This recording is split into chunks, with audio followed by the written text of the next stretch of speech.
Okay, तो यहाँ हम देखेंगे फोर्स को। ठीक है, फोर्स बेसिकली पुश या पुल होता है, या दोनों होता है। ठीक है, बोथ। करेक्ट। अब समझते हैं पुश क्या है। जैसे आप यहाँ हो, एक ऑब्जेक्ट यहाँ पे पड़ी हुई है। करेक्ट। जब आप इसको पुश करोगे तो ये ऑब्जेक्ट आपसे दूर जाएगी, है ना। ओके, तो मतलब क्या हो गया, a force to move an object away from our bodies, है ना। एक फोर्स जो एक ऑब्जेक्ट को हमारी बॉडी से दूर ले जाता है, उस फोर्स को पुश कहते हैं। पुल क्या होगा, आप यहीं पे हो, ये ऑब्जेक्ट यहाँ थी, समझो ये रोप से बंधा हुआ है और ये रोप को खींच रहा है, तो ये ऑब्जेक्ट क्या होगी, इसके पास आ जाएगी। ये क्या हो गया, पुल। पुल के केस में क्या होता है, जब एक एक्सर्टर, ये कौन है जो फोर्स लगाता है, उसको क्या बोलते हैं, एक्सर्टर, है ना। इसको क्या बोलेंगे, एक्सर्टर। क्लियर, या एजेंट, या इसको क्या बोल सकते हैं, एजेंट भी। एक्सर्टर या एजेंट जब एक बॉडी के ऊपर फोर्स लगाए और वो बॉडी उसकी तरफ ही आ जाए, तो उस फोर्स को क्या बोलते हैं, पुल।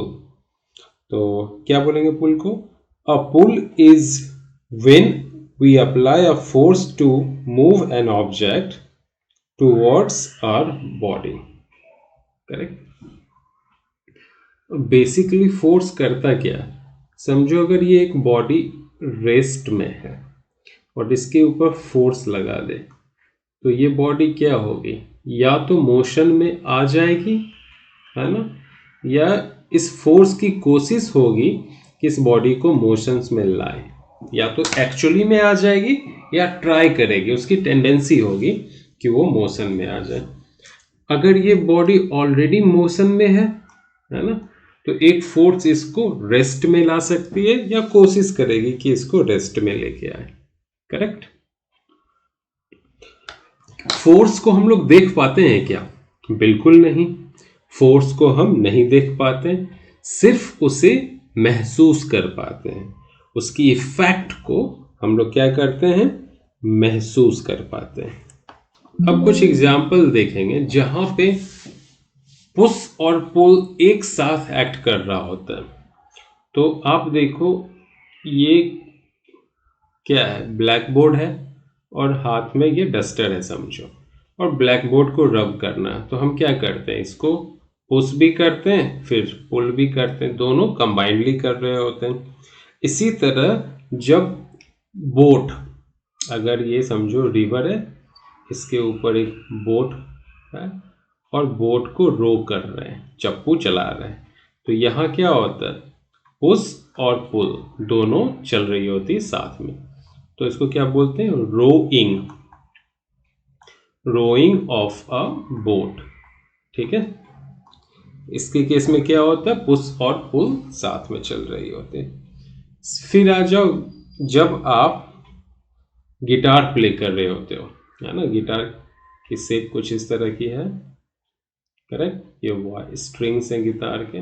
ओके, तो आप क्या करते हो, एक स्ट्रोक ऊपर दूसरी स्ट्रोक नीचे, तो कंबाइंडली आप, है ना, पुश और पुल कर रहे होते हैं।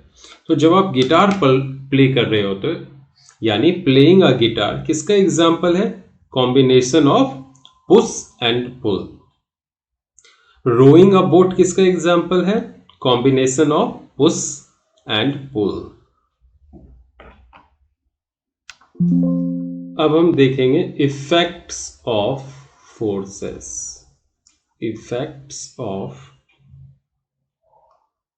Force on an object. देखो, पहला इफेक्ट क्या है कि फोर्स एक ऑब्जेक्ट को मूव कर सकती है अगर वो ऑब्जेक्ट रेस्ट में है ना। तो ये ऑब्जेक्ट लेट से रेस्ट में है, यहाँ पे फोर्स लगी और ये डिस्प्लेस हो गया अपनी पोजीशन से। ये एक इफेक्ट है। दूसरा इफेक्ट क्या कर सकती है फोर्स, अगर ये ऑब्जेक्ट ऑलरेडी मूव कर रही है, मोशन में है, तो यहाँ उल्टी डायरेक्शंस में फोर्स लगा के इसको रोकी जा सकती है। फॉर एग्जांपल एक बाइसिकल है ना, ये चल रही है, अगर आप ब्रेक लगा दो तो बाइसिकल क्या हो जाएगी, रुक जाएगी, है ना। ये किसका एग्जाम्पल है, ये एग्जाम्पल है force can stop a moving object का। ओके, इसका एग्जाम्पल क्या है, जब बॉडी लेट से यहाँ फुटबॉल रखी हुई है और फुटबॉल प्लेयर इसको किक कर दे तो बॉल क्या होगी, मोशन में आ जाएगी, है ना। ये एग्जाम्पल है force can make an object to move from rest. तीसरा एग्जाम्पल देखो, अगर ये बाइसिकल राइडर बाइसिकल को चला रहा है समझो 5 मीटर पर सेकेंड से, करेक्ट, पीछे से कोई आके इसको पुश कर दे, धक्का दे दे, तो इसकी स्पीड क्या हो जाएगी, बढ़ जाएगी, है ना। तो फोर्स क्या कर सकती है, एक ऑब्जेक्ट की स्पीड भी बढ़ा सकती है। फिर आ जाओ फोर्थ में, लेट्स से यहाँ पे क्रिकेट मैच चल रही है और विकेट है और यहाँ एक बैट्समैन है ना, इसके पास बैट है, बॉलर बॉल डालेगा, बॉल बाउंस करेगी और बैट्समैन इस बॉल को छक्के के लिए मार देगा, करेक्ट। तो इस केस में हम क्या देख रहे हैं, बॉल पहले स्ट्रेट जा रही थी, बैट्समैन ने उसके ऊपर इम्पैक्ट डाला, फोर्स लगाया, तो बॉल की डायरेक्शन चेंज हो गई, करेक्ट। तो फोर्स डायरेक्शन भी चेंज कर सकता है। अब लेट से यहाँ पे एक स्प्रिंग है, स्प्रिंग पे फोर्स लगाओगे तो क्या होगा, स्प्रिंग कंप्रेस हो जाएगी, छोटी हो जाएगी। तो इससे क्या पता चलता है, फोर्स की वजह से एक ऑब्जेक्ट की साइज भी चेंज हो जाएगी, है ना। यहाँ पे समझो एक बलून रखा हुआ, उसको हम दबाएंगे तो बलून की शेप क्या हो जाएगी, कुछ इस तरह हो जाएगी। इससे क्या पता चलता है, फोर्स जब एक ऑब्जेक्ट के ऊपर लगती है तो वो ऑब्जेक्ट की शेप भी चेंज कर सकती है।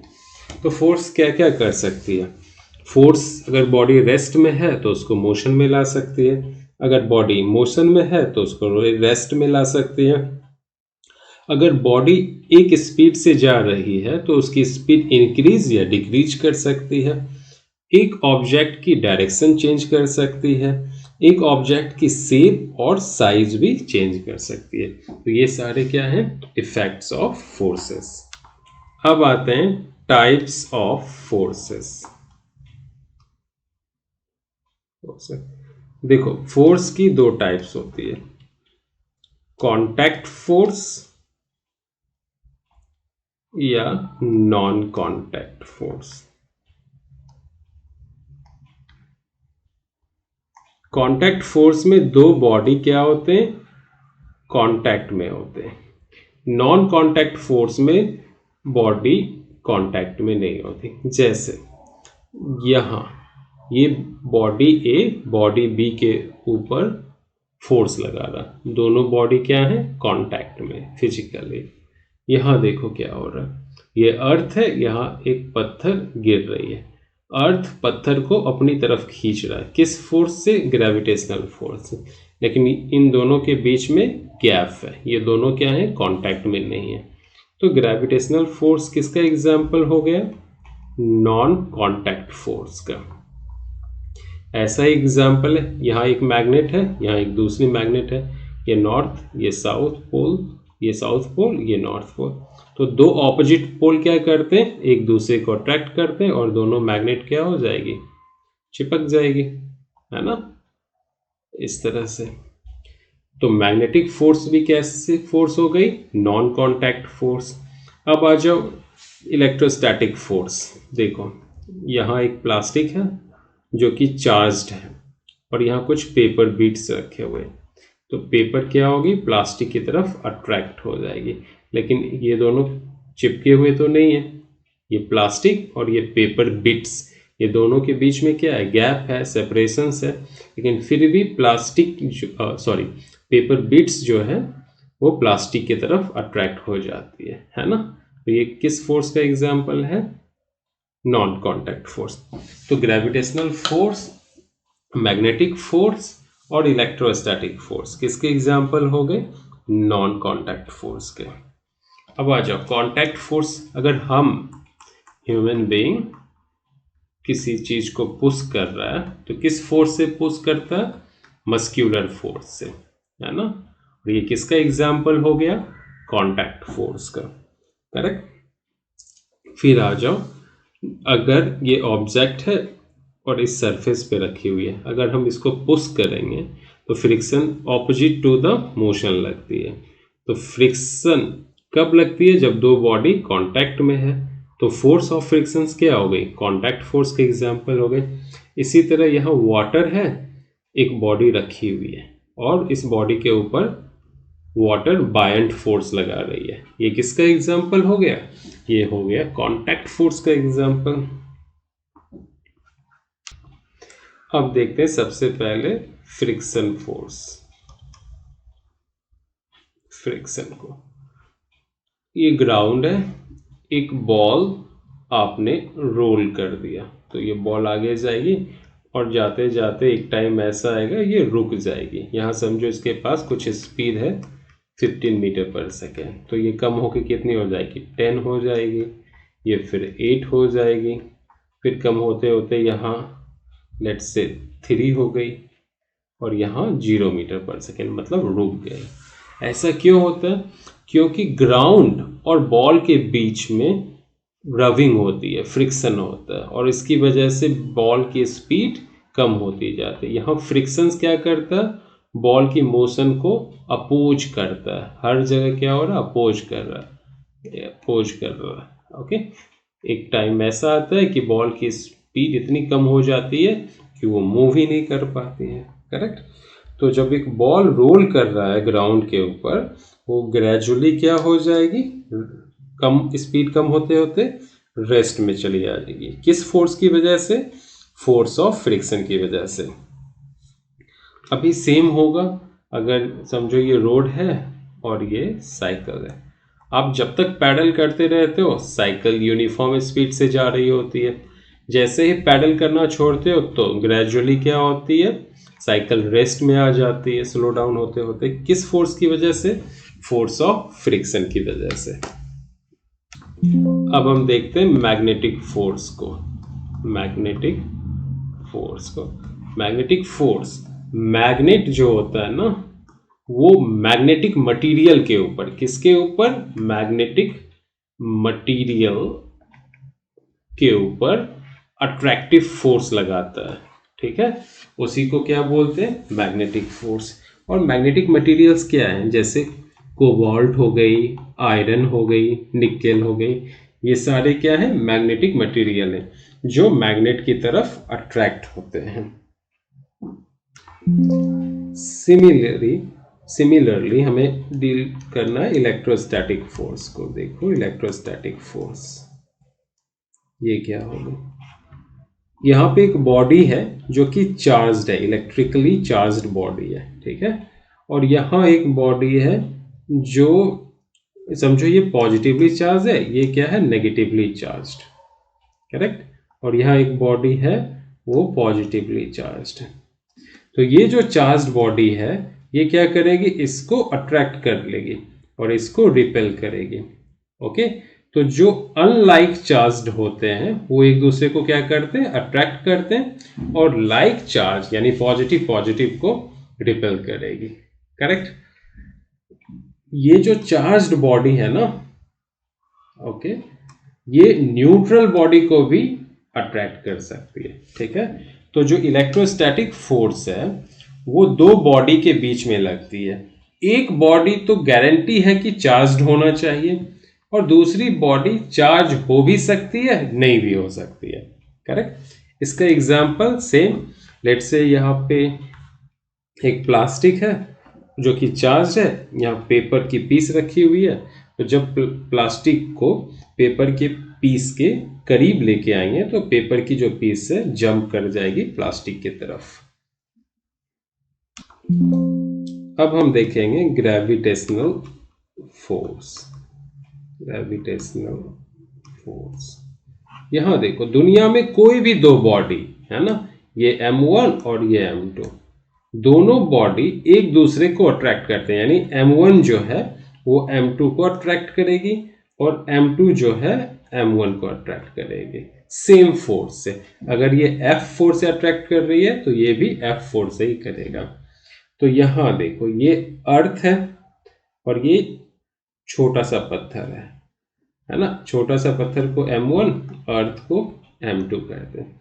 तो छोटी सी पत्थर अर्थ की तरफ अट्रैक्ट हो जाती है F फोर्स से, और अर्थ के ऊपर भी सेम F फोर्स लगता है पत्थर की तरफ। तो सवाल उठता, आप पूछोगे अर्थ क्यों नहीं पत्थर की तरफ चली जाती है? क्योंकि अर्थ की मास बहुत ज्यादा है, अर्थ बहुत हेवी है, इस वजह से उसकी जो वेलोसिटी होगी, एक्सेलरेशन होगी, वो कम होगी, इसलिए वो मास की तरफ नहीं जाएगी, छोटी मास की तरफ। जबकि छोटी मास की वैल्यू बहुत ही कम होती है कंपेयर टू अर्थ, इसलिए उसकी एक्सेलरेशन ज्यादा है और वो अर्थ की तरफ आती हुई दिख जाती है।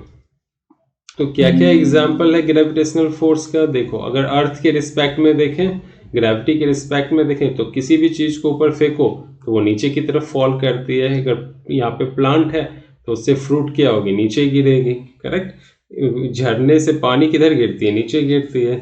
तो ये सारे किसके एग्जाम्पल हैं? Gravitational force due to earth. अब हम डील करेंगे प्रेशर को। देखो, प्रेशर को जनरली रिप्रेजेंट करते हैं लेटर P से, और एक बॉडी है ना, और ये समझो इसकी यूनिट एरिया है, इसके ऊपर फोर्स F लग रहा है और इसकी एरिया क्या है? A। तो जो फोर्स लग रही है ना इस एरिया A के ऊपर, है ना, इसकी रेशियो को ही हम प्रेशर बोलेंगे। तो प्रेशर क्या हो जाएगी? ये F अपॉन A, ठीक है। और इसकी SI यूनिट क्या होती है? पास्कल। 1 पास्कल इक्वल होता है 1 न्यूटन पर मीटर स्क्वायर के, करेक्ट। प्रेशर जो है एक स्केलर क्वांटिटी है, फोर्स क्या है? वेक्टर क्वांटिटी है। तो प्रेशर को डिफाइन कैसे करेंगे? फोर्स पर यूनिट एरिया, है ना, ऑन एन ऑब्जेक्ट। फोर्स पर unit area on an object, correct. ये हो गई प्रेशर की डेफिनेशंस। प्रेशर को इफेक्ट ऑफ फोर्स भी कहते हैं, प्रेशर को इफेक्ट ऑफ फोर्स भी कहते हैं। देखो, अगर फोर्स इंक्रीज होगी तो प्रेशर इंक्रीज होगा और एरिया कांस्टेंट होनी चाहिए। बट अगर फोर्स कांस्टेंट है तो प्रेशर डिक्रीज होगी अगर एरिया इंक्रीज होती है, ठीक है। तो प्रेशर और एरिया इनवर्सली प्रोपोर्शनल है एक दूसरे के। प्रेशर बढ़ेगी अगर एरिया कम होती है, ठीक है। अगर एरिया ज्यादा होगी तो प्रेशर कम होगी। अभी देखो, हमें एक ये तरबूज है ना, और ये एक आयरन का बार है, करेक्ट, और यहाँ एक नाइफ है, करेक्ट। तो आयरन की बार लेंगे, तरबूज के ऊपर रखेंगे और प्रेस करेंगे, समझो 5 न्यूटन की फोर्स से, तरबूज नहीं कटेगी। लेकिन सेम तरबूज वाटरमेलन को या ऑनियन को नाइफ के ऊपर रखेंगे, नाइफ रखेंगे और 5 न्यूटन का ही फोर्स लगाएंगे, तरबूज कट जाएगी। तो सवाल है, फोर्स तो दोनों जगह सेम ही लगा रहे हैं, एक जगह 5 न्यूटन, दूसरी जगह भी 5 न्यूटन, लेकिन नाइफ जो है वो वाटरमेलन को, तरबूज को कट करती है, लेकिन आयरन की जो बार है वो नहीं कट कर पाती है। ऐसा क्यों? क्योंकि नाइफ के केस में इफेक्ट ऑफ फोर्स ज्यादा मिल रही है क्योंकि नाइफ की एरिया कम है, यानी कि प्रेशर जो जनरेट हो रहा है नाइफ में वो ज़्यादा है एरिया कम होने की वजह से। अगर हम उसकी कंपैरिजन लें आयरन बार से, तो आयरन बार में क्या है, फोर्स तो सेम लग रही है लेकिन प्रेशर जो है वो कम हो गया। और नाइफ के केस में प्रेशर ज़्यादा है, एरिया कम है।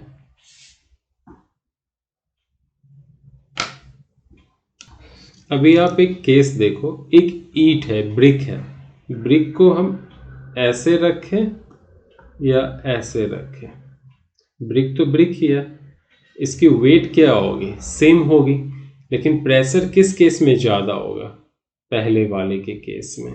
क्यों? क्योंकि यहाँ एरिया कम है, यहाँ क्या है, एरिया ज़्यादा है, इसलिए इस केस में प्रेशर कम होगा। इफेक्ट ऑफ फोर्स किस में ज़्यादा मिलेगा, इसके केस में। अभी समझो हमारे पास स्कूल बैग है, एक बैग की स्ट्रैप जो है वो पतली है और एक दूसरी बैग है जिसकी स्ट्रैप्स जो है वो थिक है ना। तो इफेक्ट ऑफ प्रेशर किस में ज़्यादा मिलेगा, पतली वाले में, और ये चुभेगा ज़्यादा, प्रेशर ज़्यादा क्रिएट करेगा। और जिसकी वाइड है इसमें इफेक्ट ऑफ प्रेशर कम होगा क्योंकि फोर्स डिस्ट्रीब्यूट हो जाएगी, एरिया ज़्यादा है, प्रेशर कम हो जाएगी, इफेक्ट ऑफ प्रेशर कम हो जाएगा, आप ज़्यादा टॉलरेट कर सकते हो इसको। अब हम देखेंगे लिक्विड प्रेशर को। लिक्विड प्रेशर, ओके, समझो ये कंटेनर है, इसमें लिक्विड भरी पड़ी हुई है ना। तो ये जो लिक्विड है वो प्रेशर लगाएगी बेस के ऊपर, नीचे जो इसकी बेस है ना, पेंदी जो है, इसके ऊपर प्रेशर लगाएगी, हाँ या नहीं। तो इसको आप एक्सपेरिमेंटली कैसे प्रूफ करोगे, आप इसके लिए क्या करोगे, एक ट्यूब ले लो, करेक्ट, उस ट्यूब में नीचे क्या लगा दो, रबर से उसको टाइट कर दो, पॉलीथीन वगैरह होती है ना, उससे बांध देना है, करेक्ट। अब इसमें क्या करो, पानी डालना स्टार्ट करो। तो जैसे जैसे पानी बढ़ती जाएगी ये रबड़ क्या होगा, बल्ज होता जाएगा, है ना, बढ़ता जाएगा। जब पूरा भर जाएगा तो ये पूरी तरीके से क्या हो जाएगा, बल्ज हो जाएगा। इससे क्या पता चलता है, इससे पता चलता है लिक्विड जो है यहाँ पे प्रेशर एक्सर्ट कर रही है बेस के ऊपर। हाँ, तो फिर से देखते हैं, यहाँ पे कंटेनर है और यहाँ पूरी कंटेनर समझिए आप लिक्विड से भरी पड़ी हुई है। ओके ओके, यहाँ मैंने बना दिया। तो देखो यहाँ पे क्या होगा, प्रेशर होगा, है ना, लिक्विड की, यहाँ प्रेशर होगा, तो लिक्विड के अंदर हर जगह क्या होगी, प्रेशर होगी। ओके, तो ये जो प्रेशर है इसको क्या बोलते हैं, हाइड्रोस्टैटिक प्रेशर। इसको क्या बोलेंगे, हाइड्रोस्टैटिक प्रेशर। स्टैटिक का मतलब क्या होता है, स्थिर रहना, खड़ा रहना। हाइड्रो का मतलब क्या होता है, लिक्विड, बेसिकली वाटर होता है बट लिक्विड आप इसको कंसीडर करो। तो जब भी कोई लिक्विड स्टैटिक पोजीशंस में हो और लिक्विड के अंदर प्रेशर एक्सर्ट हो रही हो तो उस प्रेशर को क्या बोलते हैं, हाइड्रोस्टैटिक प्रेशर, है ना। तो प्रेशर ड्यू टू लिक्विड्स, है ना, when liquid remains stationary is called hydrostatic pressure। एक मजेदार केस देखो, यहाँ पे कंटेनर की हाइट उतनी ही रखते हैं लेकिन विड्थ छोटा कर देते हैं, करेक्ट। देखो विड्थ क्या कर दी मैंने, छोटा, ओके क्लियर। और यहाँ पे भी हम हाइट उतनी ही रखते हैं, क्लियर, इतनी ही। और अभी एक सेकेंड, हाँ ओके, तो देखो इन इस पोजीशंस पे बॉटम में दोनों ही लिक्विड की प्रेशर सेम होगी, चाहे इसकी बेस कुछ भी हो, है ना, यहां डिफरेंट होगा। अब बताओ क्यों ऐसा, क्योंकि ये देखो मैंने पिंक कलर से लिया है, इन दोनों की डेंसिटी क्या होगी, सेम होगी। इसकी डेंसिटी अलग है क्योंकि ये दूसरी लिक्विड है, इसलिए क्या होगी, इसकी प्रेशर डिफरेंट होगी। करेक्ट। तो लिक्विड की प्रेशर जो है वो डिपेंड करती है लिक्विड की डेंसिटी के ऊपर और उसकी हाइट के ऊपर। अगर ये लिक्विड लेट्स से इतनी हाइट की होती, छोटी हाइट की होती है और सेम होता, तो क्या होता, प्रेशर कम होता। हाइट बढ़ाओगे लिक्विड की तो प्रेशर इंक्रीज हो जाएगी, हाइट कम करोगे प्रेशर डिक्रीज हो जाएगी। करेक्ट। तो लिक्विड के केस में उसकी बेस की जो एरिया है उस पर प्रेशर डिपेंड नहीं करता है, सिर्फ दो चीज पे करता है, उसकी डेंसिटी के ऊपर और उसकी हाइट के ऊपर। अब जितना नीचे जाओगे उतनी ही ज्यादा प्रेशर होगी, है ना। अगर देखो डेप्थ इंक्रीज करेंगे, इसको हम डेप्थ बोलते हैं, गहराई, गहराई इंक्रीज करोगे तो प्रेशर क्या होगा, इंक्रीज होगा। क्लियर। इसलिए अगर आप यहां हो और ये माउंटेन पर है तो यहां जो आदमी होगा ना, इसकी क्या हाइट ज्यादा है तो इसकी क्या होगी, प्रेशर कम होगी। करेक्ट। और जो यहां होगा उसकी प्रेशर ज्यादा होगी। अब सोचो ये खोद के नीचे चला गया, यहां नीचे आ गया डग करके, इसकी प्रेशर और ज्यादा होगी क्योंकि गहराई बढ़ गई। तो जितना जमीन से नीचे जाओगे, सी लेवल से नीचे जाओगे, प्रेशर उतना ही ज्यादा बढ़ेगा और जितना ऊपर जाओगे प्रेशर कम होगा। माउंट एवरेस्ट पे प्रेशर कम होगा, एयरप्लेन के ऊपर प्रेशर कम होगा क्योंकि आप ऊपर की तरफ जा रहे हो। तो गहराई में प्रेशर क्या होती है, ज्यादा होती है, डेप्थ में ज्यादा होती है। करेक्ट। इसको प्रूफ कैसे करेंगे, इसके लिए हम क्या करते हैं, जैसे इसमें पानी भरी हुई है, 3 होल कर दो, यहां, यहां और यहां। जब हम तीनों होल करते हैं तो हम क्या ऑब्जर्व करेंगे कि देखो सबसे नीचे वाली से पानी कहाँ होगी, सबसे दूर जाएगी, उसके बाद ये और उसके बाद ये। तो इससे क्या पता चलता है, नीचे वाली के पास प्रेशर सबसे ज्यादा है। अब हमें प्रूफ करना डेंसिटी के ऊपर प्रेशर कैसे डिपेंड करता। तो हम क्या करेंगे, 2 आइडेंटिकल कंटेनर ले लेंगे, मतलब एक ही साइज का, मैंने थोड़ा ये बड़ा ले लिया, तो हाँ आइडेंटिकल। एक में हम क्या कर रहे हैं, लेट्स से वाटर भर दिया, यहाँ पे येलो से समझो वाटर है और ग्रीन से समझो हमारे पास क्या है, ग्लिसरीन है ना। और हम सेम हाइट पे 2 होल कर लेंगे। करेक्ट। तो ये जो येलो वाली निकलेगी, लेट्स से यहाँ गई और ये यहाँ चली गई। करेक्ट। तो अगर इसकी डेंसिटी ρ1 है और इसकी डेंसिटी ρ2 है तो हम क्या बोलेंगे इस केस में, ये ज्यादा प्रेशर एक्सर्ट कर रही है। क्यों, क्योंकि इसकी डेंसिटी ज्यादा है। करेक्ट। तो डेंसिटी के ऊपर क्या होगा, प्रेशर डिपेंड करेगा, जितनी ज्यादा डेंसिटी होगी उतनी ही ज्यादा प्रेशर होगा। अब हम देखते हैं एटमॉस्फेरिक प्रेशर क्या है। देखो ये क्या है, अर्थ के चारों तरफ क्या है, गैसेस का मिक्सचर है ना, जिसको हम लोग एटमॉस्फेयर कहते हैं। अब ये सारी गैसेस अर्थ के ऊपर क्या कर रही है, फोर्स लगा रही है। करेक्ट। देखो फोर्स लगा रही है कि ये फोर्स लगा रही है। तो अर्थ के पर यूनिट एरिया पे एटमॉस्फेयर यानी गैसियस मिक्सचर जो फोर्स लगाती है उसी को क्या बोलते हैं, एटमॉस्फेरिक प्रेशर। तो एटमॉस्फेरिक प्रेशर क्या है, pressure of air around us. Simple बोल दो, atmospheric pressure is the pressure of air around us. Okay. या ऐसे भी बोल सकते हो, atmospheric pressure is available due to the weight of air around us. Correct. अब सोचो हमारे ऊपर भी तो एटमॉस्फेयर प्रेशर लगाएगी ना, क्योंकि हम अर्थ के ऊपर जो है, ठीक है, और यहाँ देखो गैसेस क्या होगी, प्रेशर लगाएगी, तो हमें तो पिचक जाना चाहिए। लेकिन हम पिचकते क्यों नहीं है? क्योंकि हम सांस लेते हैं, हम ब्रीथ करते हैं, हम इनहेल करते हैं, तो हमारे बॉडी के अंदर भी क्या है?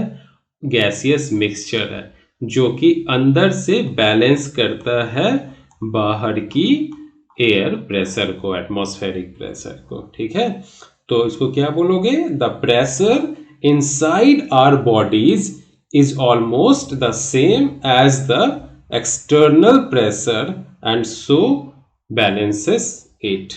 Correct? अब हम माउंटेन के ऊपर जाते हैं, हाई ऑल्टीट्यूड पे जाते हैं, तो उस केस में क्या होता है?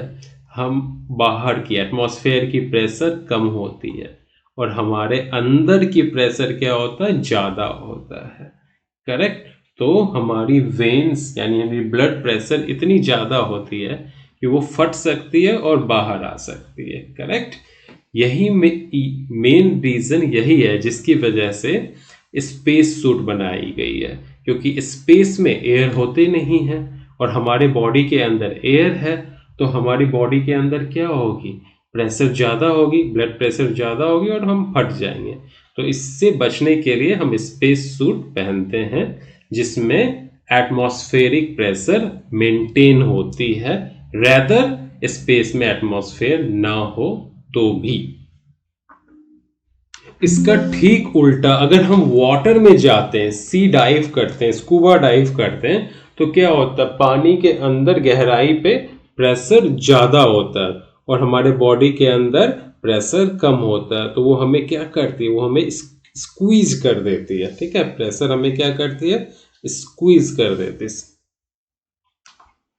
अब देखो सिरिंज कैसे काम करता है। देखो ये हो गई सिरिंज की नीडल। ओके, यहां हो गया उसका पिस्टन। करेक्ट? इसको क्या करते हैं? पिस्टन को पीछे खींचते हैं। जब पिस्टन को पीछे खींचते हैं तो क्या होगा? पिस्टन यहां आ गई। करेक्ट?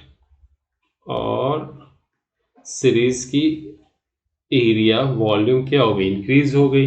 इसके अंदर प्रेशर कम हो जाता है और ब्लड में क्या होता है? प्रेशर ज़्यादा होता है, तो ब्लड क्या होता है? हमारे बॉडी से सिरिंज के अंदर चली जाती है, क्योंकि हमेशा लिक्विड या गैसेस फ्लो करती है हाई प्रेशर से लो प्रेशर की तरफ। मैं फिर बता देता हूँ, जब हम पिस्टन पुल करते हैं सिरिंज का, तो सिरिंज के अंदर प्रेशर कम हो जाता है, ब्लड में प्रेशर ज़्यादा होता है, इसलिए ब्लड सिरिंज की तरफ मूव कर जाती है, क्योंकि हमें पता है लिक्विड हाई प्रेशर से लो प्रेशर की तरफ ट्रांसफर होती है। सेम कॉन्सेप्ट अप्लाई होगा, जैसे एक ग्लास है, ग्लास में वाटर या जूसेस भरे पड़े हैं और यहाँ स्ट्रॉ है, इसको आप सक कर रहे हो। जब आप सक करते हो तो आपके माउथ के अंदर क्या होता है? प्रेशर कम हो जाती है। करेक्ट? और यहाँ प्रेशर ज़्यादा है, तो पानी कहाँ से कहाँ ट्रेवल करेगी? हाई प्रेशर से लो प्रेशर, यानी आपके माउथ की तरफ ग्लास से। सेम कॉन्सेप्ट वैक्यूम क्लीनर में भी लगती है।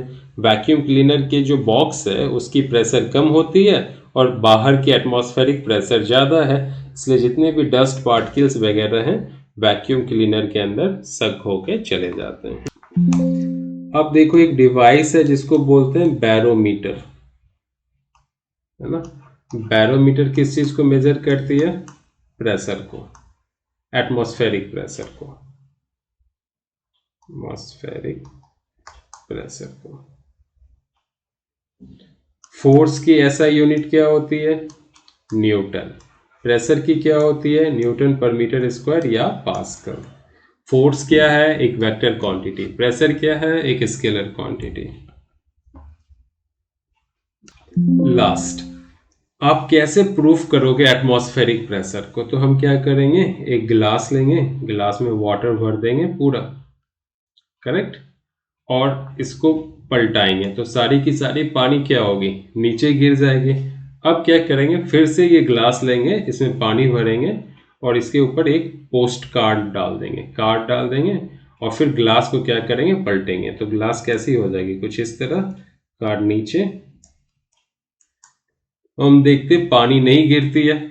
क्यों नहीं गिरती है? क्योंकि ये जो कार्ड है इसके ऊपर क्या लग रहा है? एटमॉस्फेरिक प्रेशर, जो कि पानी को गिरने से रोकता है।